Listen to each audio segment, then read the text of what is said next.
Have you ever noticed how some of the most profound truths are hidden in the simplest of phrases? Today, we re-dive in deep into one of those powerful statements from Jesus' Sermon on the Mount. Blessed are the merciful, for they will be shown mercy.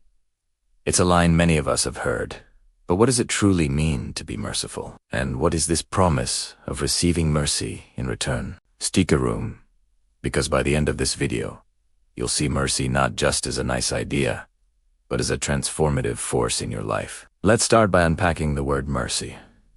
It's often confused with forgiveness or pity, but it is so much more. Mercy is an active, compassionate response to someone's suffering. It's seeing a need and choosing to help, even when the person might not deserve it. Think about it. Forgiveness is about canceling a debt someone owes you. Mercy is about giving a gift they haven't earned. It's the difference between saying, "I won't hold this against you," and saying, "I see you're struggling. Let me help carry your burden." The original Greek word used in the scripture is elamon, which is rooted in a deep sense of empathy that moves you to action. It's not a passive feeling. It's a verb.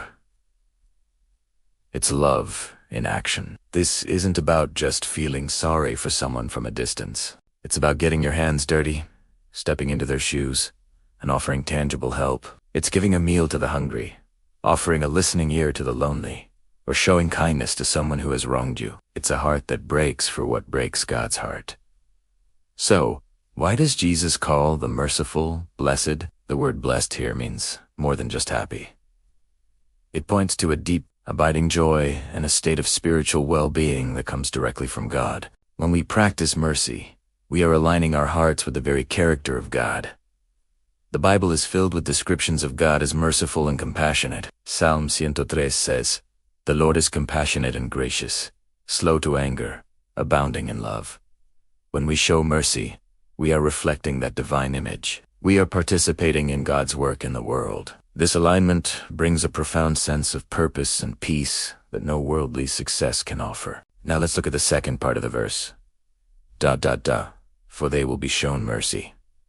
This is a powerful promise. It operates on multiple levels. First, there's a natural, human-level reality to this. When you are known as a merciful person, people are more likely to show you mercy in return when you mess up. You cultivate an environment of grace around you. Your relationships become stronger, built on a foundation of understanding rather than scorekeeping. Think about your own life. Who are you more willing to give a second chance to? The person who is always critical and harsh, or the one who has shown you kindness and compassion in your own moments of weakness? But the promise goes much deeper than just human reciprocity. It points to a spiritual principle. The way we treat others has a direct impact on our relationship with God.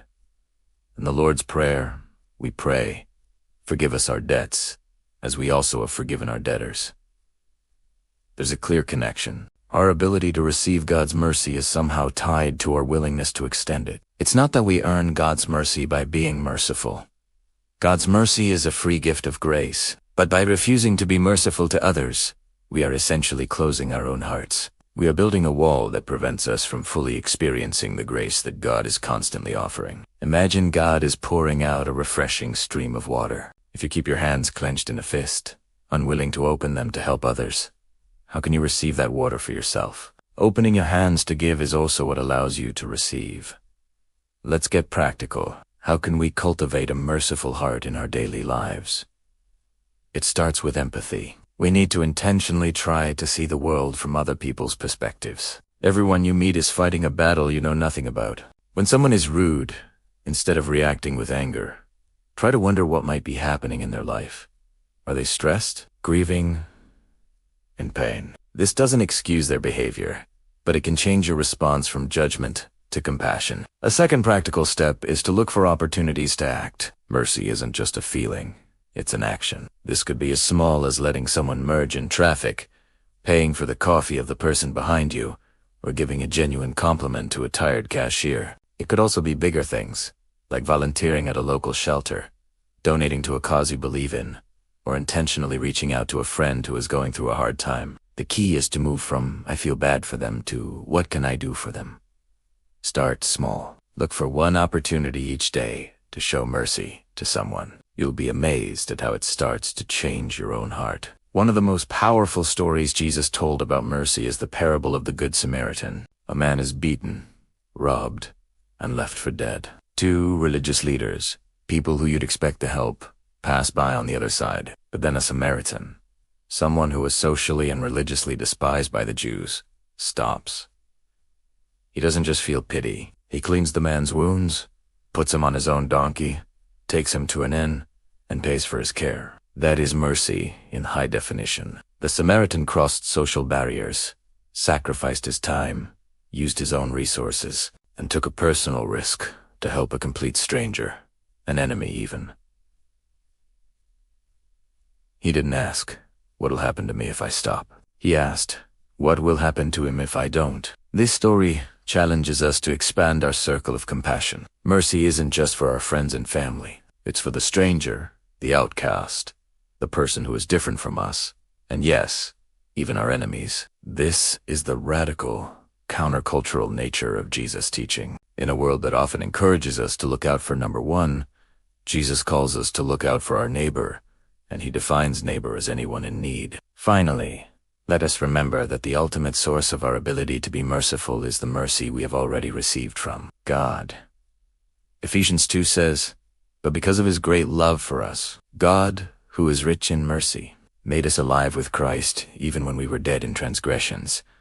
We are all the person beaten on the side of the road. We were all spiritually dead and helpless, and God, in his incredible mercy, didn't pass by. He came down to us in the person of Jesus, rescued us, and paid the ultimate price to heal us and give us new life. When you truly grasp the depth of the mercy you have been shown, it becomes impossible to withhold it from others.